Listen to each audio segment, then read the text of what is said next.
Hello and welcome to episode 6 of God in Film, the podcast where a Christian and an atheist dive into the best that cinema has to offer and see if we can find any elements that have parallels with the gospel or any other Bible stories.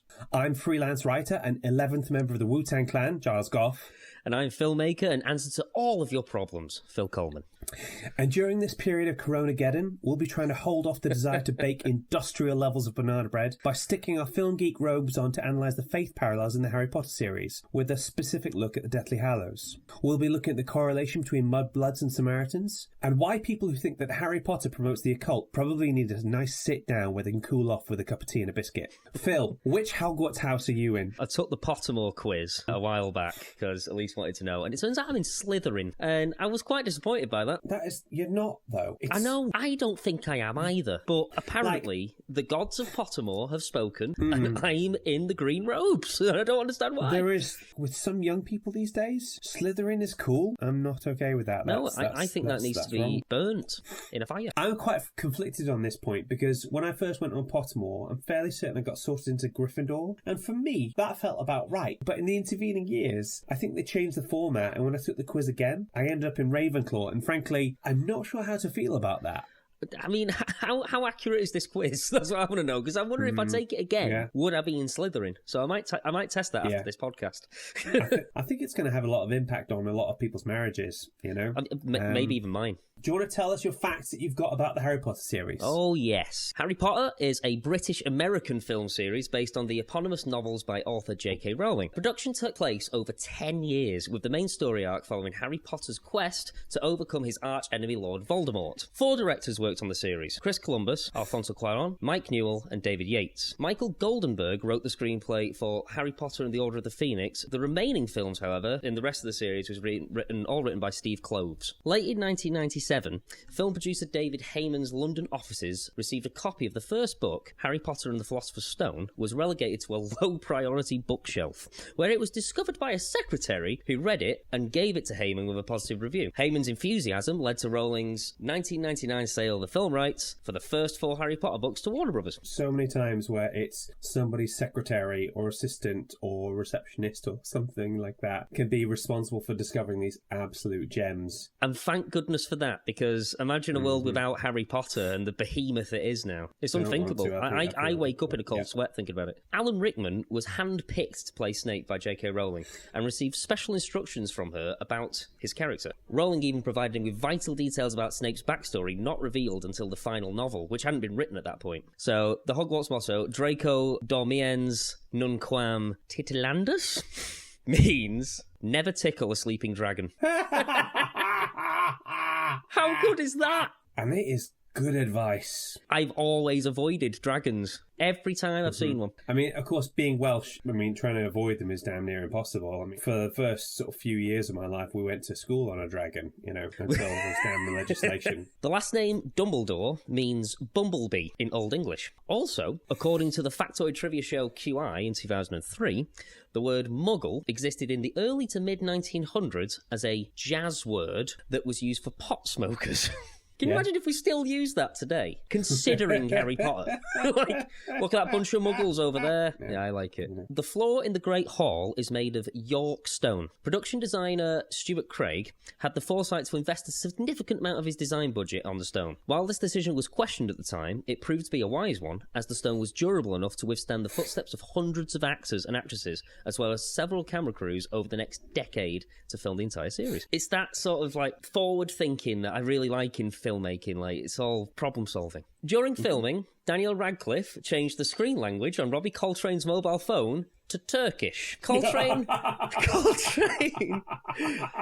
to phone the hair. Sorry, go on. Let me get out of it. You could just imagine tiny little Daniel Radcliffe just there, just kind of like, this'll get him. It's so funny. Coltrane had to phone hair designer, and I might be pronouncing this wrong, Aithne Fennell's Turkish father in order to find out the Turkish for change language. Which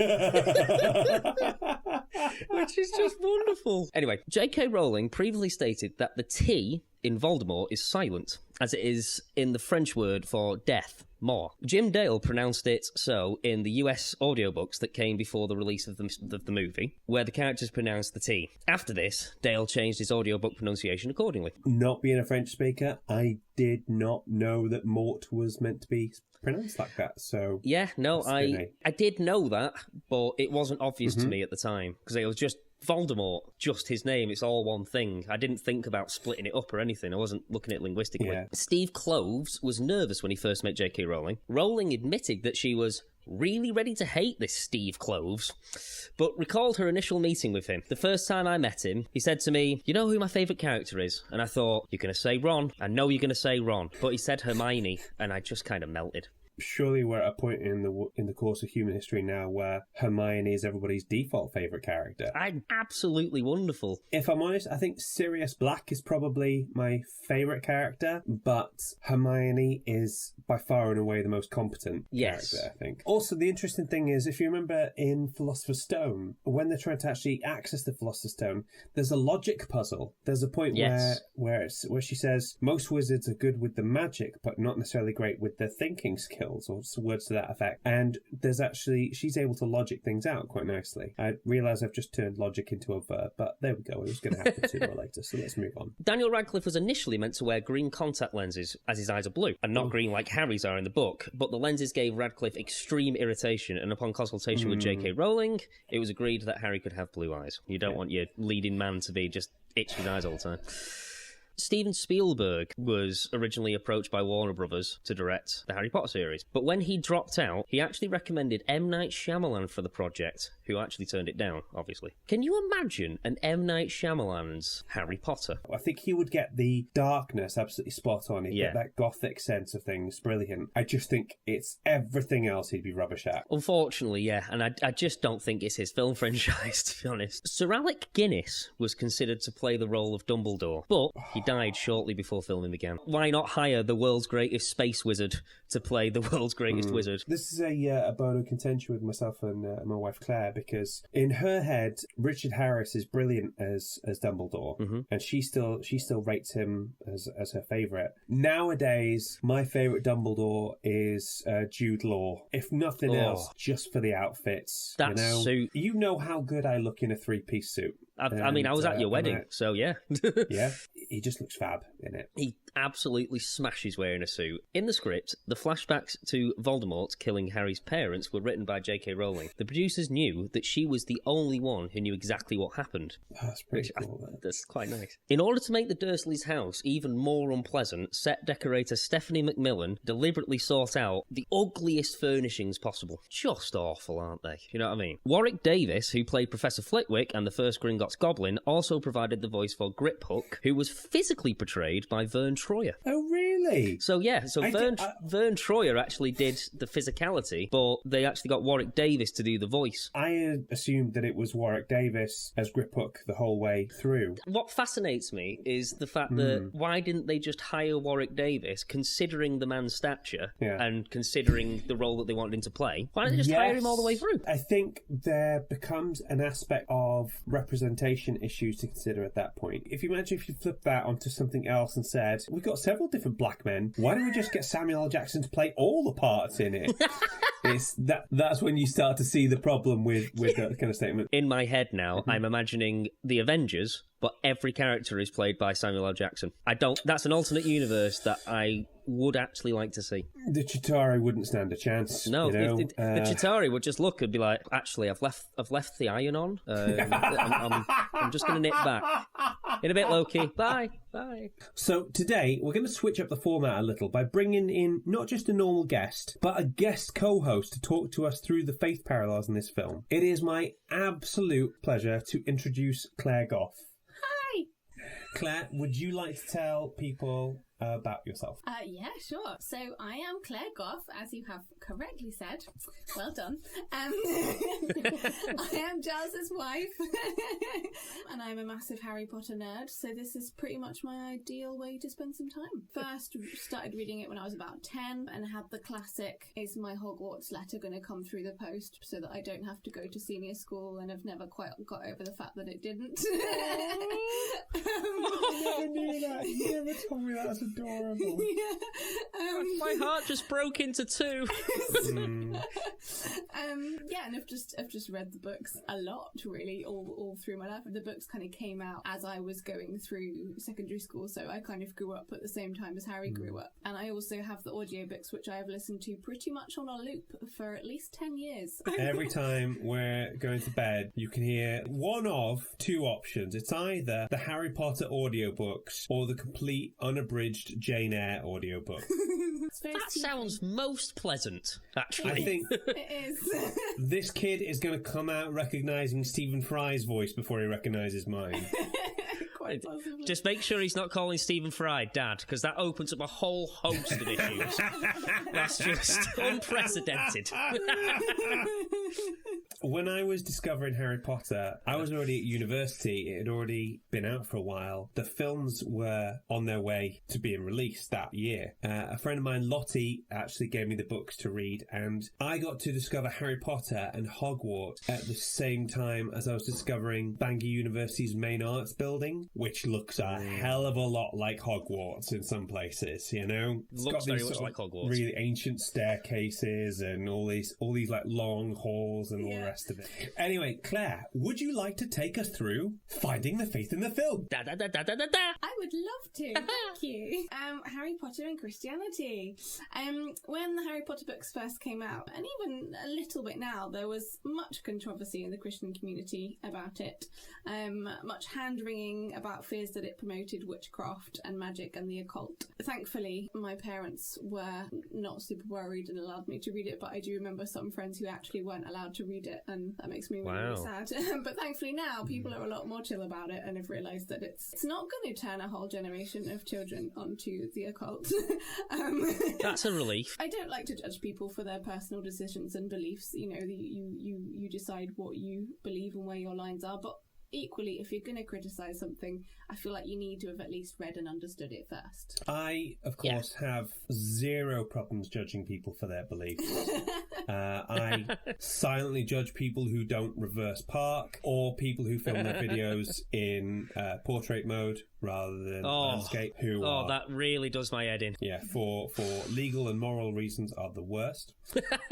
I think the author beats the critic every time. It is easy to look at something and take it apart and analyse it, sometimes to rubbish it and the rest of it, whereas it's really difficult to make something. So I feel like criticising Harry Potter, you are really just developing like a little cottage industry. You develop this little moral outrage, and then you tell people all the reasons why it's terrible and it's horrible and all the rest of it. And then people buy your books, and the primary reason being that they don't like it is because of the overuse of magic in it. Yeah. But magic is used fairly heavily in the Chronicles of Narnia, and yet that's not really much of an issue. If you're going to try and take magic out of children's books, then there's going to be few children's books left. I mean, I grew up reading The Worst Witch, which I absolutely loved, and it's just, it creates a fun world in which to have stories with the magic as a sort of surround cushion to make it more fun and interesting, which I kind of think is what happens with Harry Potter. Yeah.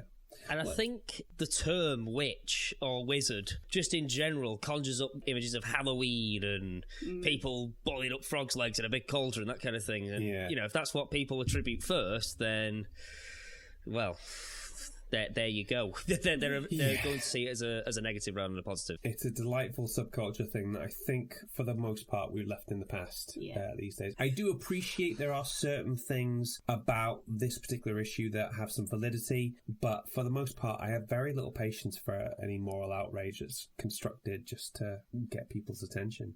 Also, one of the things I love most about the Harry Potter stories is actually how it reflects the gospel and some of the central teachings of Christianity. which I am going to go on to now. I wasn't too keen on doing an episode on Harry Potter because I couldn't see the parallels quite as strongly, but I am really looking forward to being convinced otherwise. Yeah, I love it when you acknowledge that you're wrong, sweetie. As I was saying, one of the things I love most about Harry Potter is its promotion of the values of love, tolerance, acceptance, justice, sacrifice, and the triumph of good over evil. And there have actually been studies conducted which showed that children who have read Harry Potter show more empathy and compassion to marginalised groups. And J.K. Rowling herself has acknowledged that the series has intentional connections to Christianity. The really obvious ones that ties to the Christian story throughout Harry Potter, the theme of sacrifice being one of them. Loving sacrifice in the stories has a really deep power which is beyond the usual magic. The fact that Harry's mother dies to save him gives him protection from Voldemort, and part of the tragedy of his life is that so many people die to protect him. His parents, Sirius, Dumbledore, Dobby, Lupin, he loses loads of people who all basically throw themselves in front of the train, as it were, in order to protect him. And finally, Harry makes the ultimate sacrifice too and dies to protect his friends. Spoiler alert, he's not really dead. But if you don't know that, then... It was quite a bit touch and go. I remember reading the books and being like, this ain't going to end well? Yeah. Oh no, I'm not ready. Yeah, you just have a moment of, no! Don't! JK, I swear if you do this.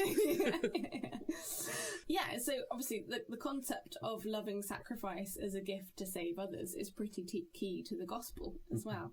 And as the Bible says in John 15, verse 13, there is no greater love than to lay down one's life for one's friends. Harry's sacrifice for his friends and classmates protects them from Voldemort's power in the end, in the same way that Jesus' sacrifice protects us from death and the ramifications of sin. One of the parallels that I thought would be interesting to look at is the Garden of Gethsemane, when Jesus is kind of tormented and frightened when he's faced with the prospect of going to the cross.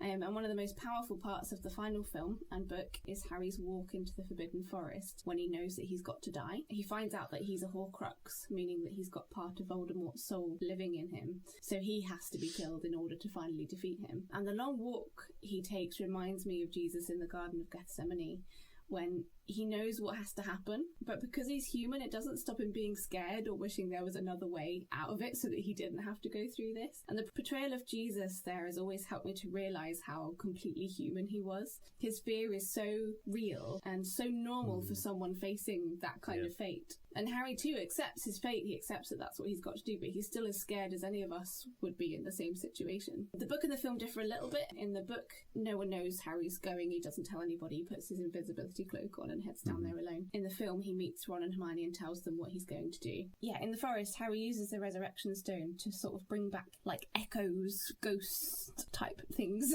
of his parents, Sirius and Lupin, to be with him, to give him the strength to do what he needs to do. And Jesus in the garden prays and spends time with his Father and the Holy Spirit to give him strength to do what he's got to do. But ultimately, though, none of his friends can help him. The disciples, there's not much they can do. In fact, they fall asleep. They're incredibly unhelpful.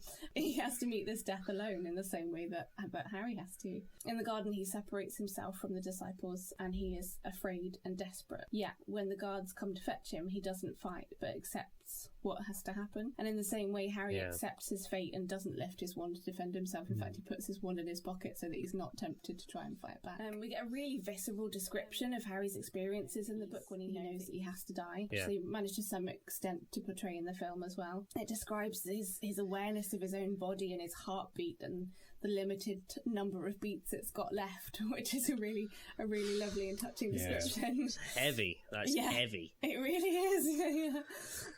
And in the same way, the descriptions of Jesus in the garden are really vivid. In Matthew 26:38, he says, "My soul is overwhelmed with sorrow to the point of death."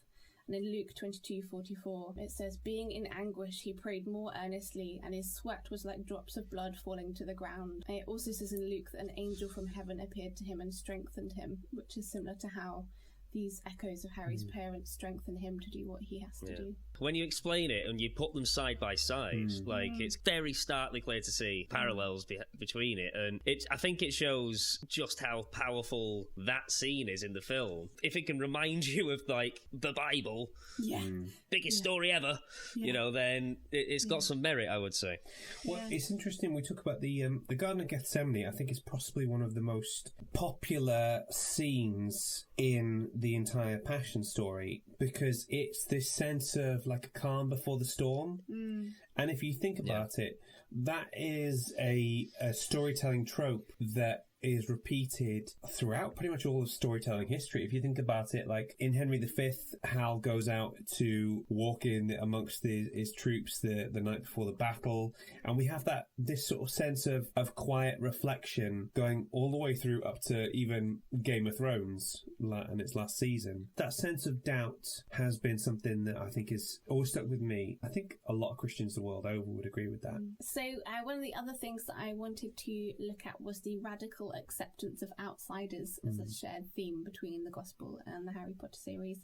So like Jesus's acceptance and love for lepers, tax collectors and prostitutes, all the people that would normally be very much on the outside of society, the Harry Potter films and books encourage acceptance of those who are different to you. Muggle-born witches and wizards are often looked down on because they're not so-called pure-blood wizards and witches. Hagrid is shamed for being a half-giant. Magical creatures such as centaurs and goblins and house elves have been persecuted by the wizarding world for centuries due to being different. Lupin, Remus Lupin, one of my favourite characters, is persecuted for being a werewolf. And J.K. Rowling actually said that werewolves were a metaphor for illnesses that carry stigma, such as HIV and AIDS. I totally see it, actually. I totally see it now, but that's not something I would have drawn a conclusion to. Yeah, I find that really fascinating. I like that. And Harry and his friends' acceptance of Lupin can really be compared to Jesus' acceptance of lepers, who were, the equivalent of the day, were real outcasts in society, and nobody really wanted to go near them. Right. House elves in the Harry Potter series in particular get a really raw deal, and Hermione... They really do. They really do. If they've got to be given a sock, then they think, oh, thank goodness for that. I've finally got a sock. Glory! You know what I mean? Just like, that's rough. Yeah. And Hermione is really passionate about freeing them from the slavery that wizards hold them in. And one of the things that's always struck me about Jesus is his compassionate inclusion of people that others seek to exclude, particularly women. We see lots of examples of this. He speaks to the Samaritan woman at the well. He defends the woman caught in adultery. He shows love to the woman who pours perfume on his feet. And one of my favourites is the story of Mary and Martha, where Martha basically is getting mad at Mary for not helping her with making dinner. It sounds like all the disciples have descended on the house. She's like, oh my gosh, I've got to serve all these people. I'm really stressed out. And Mary is just sitting there chatting with Jesus. This is really annoying. She should be helping me. It's not fair. And I always kind of identified with that until I heard an alternative interpretation of this, where Mary's posture, as it's described, is she's sitting at Jesus' feet while he's speaking to her. And this was a particular position that was demonstrative of a student learning from a rabbi. So one interpretation of this is that Jesus was defending her right to learn from him. I really love that interpretation. So he's kind of saying, no, she doesn't have to make the dinner. She can sit here and learn like a student, and she has a right to do that, which I love. I think that's entirely fair as well. Like, if you don't have the opportunity to learn, then how can you grow as a person, faith or not? Yeah. And the book, the Harry Potter books are the lines are drawn very clearly on this point, that the good guys are the ones who are accepting and the bad guys are the ones who are prejudiced. There's some little wiggle room with characters like Ron Weasley, who've always had the privilege of having pure blood status and have never really examined their own prejudices, but you sort of see him do that throughout the course of the book, so at least I think you do anyway. Yeah, you definitely do. Yeah, by the end there's that wonderful bit which leads up to Hermione snogging him furiously when he's talking about defending the house elves and he's kind of finally got to that point. I especially like the term snogging furiously. yeah, there's a lot of that in this household. I don't need to know anymore. Thank you. No, you do, and that'll be covered in our next podcast. What, is this a different podcast? At home with Jigger and Clash. Oh no. I was a little bit disappointed actually that the film changed that. The point where they kiss is when they've just destroyed a Horcrux, which is lovely. But in the books, the reason Hermione kisses Ron is because he talks about making sure that the house elves get out safely. And I always thought that was a really lovely moment, and I was really sad that they missed that. That's so cute. We're going to have a separate podcast about all the things that Claire is disappointed with in the film series. And that will be 15 hours long. Yes. I mean, I don't want to be one of these people that slams the film relentlessly, because they do some things really well. Some of it is great, but any big Harry Potter fans, if I say, "Harry didn't put your name in the Goblet of Fire," will instantly know what I mean and understand the rage that I feel. Did you do that in the cinema? I hope so. Just to echo a point you said, that whenever church or churches want to exclude a certain people or a subgroup and say that your God's forgiveness only goes so far, you can't be what you are, I tend to find that Jesus went wherever the excluded people were. Jesus encouraged his followers, even beyond his death, to sort of go to the Gentiles, to go to the people that weren't considered worthy. And I think that's really important and a really strong message that the books and obviously the gospel share. I mean, for whether you believe in God or not, just be a good person, you know, like, or at least try your best. If it doesn't come natural to you, just accept everyone. There are actually even some Bible verses that turn up in Harry Potter, believe it or not. The tombstone of Lily and James Potter, which we see when Harry and Hermione go to Godric's Hollow, has a Bible verse inscribed on it, which is 1 Corinthians 15 verse 26. The last enemy that shall be destroyed is death. And this is referring to life beyond death, the fact that death is not the end. And death is a big part of the Harry Potter books, apart from the fact that a lot of people die. It's really... Yeah, it is just littered with death. Yeah, it's just really like, is. tripped over a bit of death again. Yeah. Great. And Dumbledore is adamant that death is not something to be feared. He says that to the well-organised mind, death is but the next great adventure, which is a fantastic quote. Amen. But that doesn't mean that there isn't a great deal of anger experienced when loved ones die, naturally. At the end of the Order of the Phoenix in the Ministry of Magic, we see the place where the Department of Mysteries are studying death. And this is represented by a veil fluttering in an archway. And this, first of all, shows how thin the barrier is between this life and the next. That it's nothing but a fluttering veil. And we all remember the absolutely heartbreaking moment when Sirius falls through the veil. And Harry is convinced that at any moment he's going to reappear again, and he doesn't accept at first that he is gone. It's really sad. I read that 17 years ago. Not ready to talk about it yet. And actually, I think that is a moment that the film does really, really well, actually. I was just about to say that. I remember that part in the film, because I've actually seen that scene recently. It's just so heartbreaking, the way he just sort of goes away. It's like when you see like a lion cub go up to like their dead mum and just be like, get up, please. You know, it's just, it's awful. Yeah. And you just have Harry just kind of screaming for him and not believing that he's gone, and it is absolutely tragic.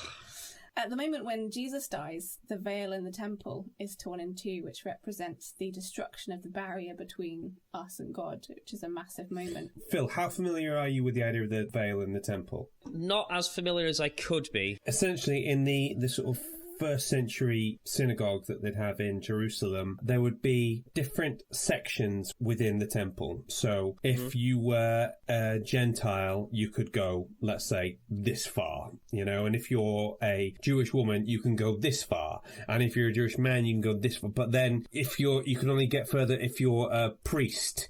And then we eventually get to a certain point, a small bit, which is the Holy of Holies, effectively, where it's surrounded by a very thick, very heavy curtain. It would be once a year, the head priest would go into this place surrounded with this curtain, this veil. Where the idea is that would be where you could experience God directly. Yeah, essentially that is the place where God dwells in the temple. Where God dwells. One of the lines right after Jesus dies in the Gospels is that the skies turn black and the curtain in the temple, or the veil in the temple, is torn in two. And what that signifies is that God isn't just in this small little place anymore. God is everywhere, effectively. Yeah, And kind of. It tears down the barrier between people and God, really, so that we can speak to him directly, which is awesome. And it reminds me of the Bifrost from Thor. You know what I mean? Like, that's the only place where you can cross from one place to another. You know what I mean? Although I imagine it's not anywhere near as neon and glitzy. Who knows? I'd like to believe it's like a disco. I mean, that's how most biblical interpretations of heaven are. That there's a massive glitter ball, confetti cannons going off as soon as everyone sort of gets to meet their maker. Yeah, that's no, how that's I right. imagined it anyway. Yeah, so beyond the veil is a phrase that actually comes from this veil that existed in the Jewish temple. Kind of, beyond the veil is death or something super mysterious. You don't know what it is. And I think it's really interesting that J.K. Rowling chose a veil in an archway to represent death. And I wonder if she maybe got that parallel from there, which I think is fascinating. I think it's safe to say that there was definitely, like some parallels there. All that really shows is that the Bible and Christianity exists within the Harry Potter world just as much as it does in us, and that Christianity can take as much or as little impact on people's lives as it does here. Yeah, for sure. I think that's sort of grounds the Harry Potter universe a lot as well. You could just have this fantastical story about wizards flying around on broomsticks and catching golden balls with feathers on it, but it gives you a connection, gives you a thing to grab onto to bring you into the world, like a real world, like a belief system that the audience can sort of grab onto and just sort of like bring themselves in. Well, one thing to factor in, and this is the sort of thing that a lot of critics would say, was how does this work? Because there are specific references in the Bible against occult and divination. So how can magic and Harry Potter reconcile? And first of all, we need to reiterate for the billionth time that magic in these books is a story device. It is something you use to tell a story. It's fiction. It's fiction. But the other thing I wanted to point out was that at one point it was absolute heresy to say that the earth revolved around the sun and to be a Christian. Those two things were absolutely irreconcilable. So the thing I wanted to point out is that faith and our idea of faith can evolve. It takes a long time to do it, but it can. There are some things that are undeniable, such as the sun. So, you see it every Someone has day. taken their It's not just a light bulb. today. Another thing I wanted to have a little look at was the depiction of the afterlife. So we see in the Deathly Hallows that Harry, after sacrificing himself for those he loves, arrives clean and whole and free from all physical imperfection in delightful, clean, heaven-like version of King's Cross Station. It's had a lick of paint. Yeah, for sure. It's all light and heavenly, and he's greeted by Dumbledore with love. And this is compared with the representation of Voldemort that is there, who is this damaged, raw, pathetic little creature, which is quite disturbing, actually, which reflects the decisions he made in his life. And it just demonstrates that the choices we make have long-lasting ramifications. And what we see of Voldemort in King's Cross Station at the end of Deathly Hallows is the consequence of unrepented sin. It's interesting that the one way to put your soul back together after creating a Horcrux, as explained in Harry Potter, is true remorse. And this aligns with the Christian message that in order to be forgiven and set free from the effects of wrongdoing, you have to truly repent of what you have done. There's two things I just wanted to maybe explain there, because, and I'm not a theologian, I don't have the Bible verses to hand, but there's this belief that when you get to heaven, you have a new body, you're made completely whole. And for people like myself who have long-term injuries, or people who are dealing with like chronic illnesses, that's always something that people kind of hold on to. I heard that they tune in to our podcast up there, and God's he's got a few things to say. He's just like, no, guys, that's not how it's like this. If you have There anything to is say, so much wrong with what I just said. I'm so sorry. Father God, if you have any issues with what we've said, please let us know in the comments. I can imagine that. Anyway. I have just a couple more points to make. Okay. In a conversation between J.K. Rowling and Daniel Radcliffe, Rowling reveals that Albus Dumbledore is John the Baptist to Harry's Christ. And we see in Harry Potter and the Half-Blood Prince that Dumbledore says of Harry, "Your blood is worth more than mine." And that shows that Dumbledore thinks Harry is the greater hero and has greater tasks ahead of him. So it's a little bit tenuous, I think, but you could argue that Dumbledore starts the work of destroying Horcruxes and then passes the baton to Harry in the way John the Baptist prepares the way for Jesus and then steps aside to make way for his greater work, which I thought that was interesting, especially that J.K. herself kind of saw it that way. In the same way that Jesus wasn't able to start his ministry until he'd been baptized by John, Harry isn't able to defeat Voldemort until he's been educated and thoroughly prepared by Dumbledore in order to do the task. So I think that's a really nice parallel, and I like that. Yeah. The last thing I wanted to have a look at was the importance of choice and free will. Dumbledore says to Harry in the Chamber of Secrets, "It is not our abilities that show what we truly are, it is our choices." This is when Harry is stressing out that he has these certain similarities to Voldemort, and the Sorting Hat wanted to put him in Slytherin, but instead he chose to be in Gryffindor. And Dumbledore says, "No, that's the point. You chose differently to Voldemort, and it's not the ways that you're the same, it's the way that you're different and that you made different choices." I could definitely see why he was stressed out, though. Yes. Good grief. Yeah, for sure. And I know in a previous episode you were discussing predestination. It melted our brains. Flashbacks. You weren't there, man. Oh man, honestly, it was. However, We're having flashbacks. It's okay. Like It's in okay. Arrival. most Christians will agree the element of choice and free will is actually really key to our faith. You can't be forced to believe something. You have to choose. You have to make the choice. And Jesus tries to encourage people to choose the way of life, which means following him. In Harry Potter, there is the choice, as Dumbledore says, between what is right and what is easy. You can stand up against the Death Eaters and Voldemort and possibly die, or you can give in. In Matthew 7:13, Jesus gives the choice between entering through the narrow and the wide gate. Small is the gate and narrow the road that leads to life. In the same way, following him is not always the easy choice. Clearly, I don't need It's to a be clear- here anymore. Next episode, Claire will be replacing Giles. Claire, that was really, really cool. I really enjoyed that. And especially that last one as well. It's clear. It's completely clear, that distinction. I have actually nothing else to add other than, yes, I get it. Yeah. I think that was fantastic, and I think we're going to wrap up the Finding the Faith in Film section there. Awesome, yeah. And I think we're going to wrap up the episode as well. Phil, have you had a great time? I always have a great time. And with you. Come on. Ah, you. Flash, Ow. have you had a great time? I've had such a great time. I'm talking about Harry Potter. Why would I not Yeah, have a great fair time? point. And I always have a great Absolutely. time when you're near. So, Ah, you. yeah. Aww, I'm going to cry. She might let me sleep in the house now. Oh, Listeners, we really hope you've enjoyed yourself, and we hope you tune in next week when we're going to be looking at Star Trek with a particular focus on Star Trek The Wrath of Khan. Why don't you join us for oh that? yeah. I know, Yes. Yeah. Somebody here hasn't seen Wrath of Khan yet. I think this might be the excuse to watch it. Okay, have a great week, and we'll see you soon. All that remains to say is Expelliarmus! Yes, that's true. Expecto Patronum. Expecto Patronum! Wingardium I did not expect Leviosa. that from Troden. Wizard on! God in Film is hosted and created by Giles Goff and Phil Coleman. Mixing by Phil, editing by Giles. Our logo was designed by Julie Walsh, and our theme tune was composed by Rick Lee. Fact checking by Christina Stanow-Good. Waffle editing by Natalie Austin. Tech support from Claire Goff. God in Film is a Dask production. Please rate and review, unless it's 1 star, in which case just tell Phil by sending him a howler addressed to him in the Slytherin common room under the lake.